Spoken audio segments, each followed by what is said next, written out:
Le voici, l'objet miraculeux dont je vous parlais dans les titres. Cet objet, il va changer la vie des porteurs de lunettes. C'est mon cas, hein, de temps en temps. Sont Marine Guigné et Frédéric Borde qui me l'ont offert. Et je peux vous dire que ça marche. Elles ont eu la chance de rencontrer son inventeur. Il habite à Crau, dans la Creuse. Il fabrique tout lui-même. Ça ne lui rapporte rien du tout. C'est uniquement pour rendre service. Regardez.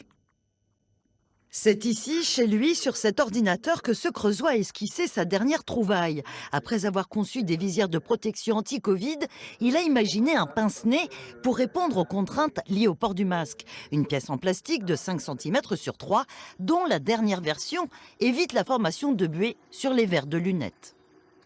La première version, j'avais fait ça, ça a dû me prendre 1 heure à peu près. Et pour celle-là, à peu près 1 heure aussi, parce que j'ai peaufiné différentes choses. Et donc, ouais, en 1 heure, je peux créer ça. Ben, j'ai une très forte expérience dans le dessin aussi sur ordinateur.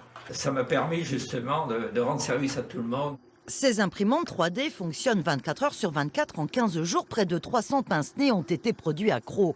Cet ingénieur de formation, aujourd'hui retraité, a également créé un nouveau type de masque. C'est pas un prototype, là c'est la 11e version parce que j'en ai déjà vendu entre guillemets une centaine. Et là c'est la dernière version avec donc on respire par le devant donc avec un filtre qui est d'ailleurs un masque qu'on découpe. J'ai fait des outils de découpe pour avoir la bonne dimension.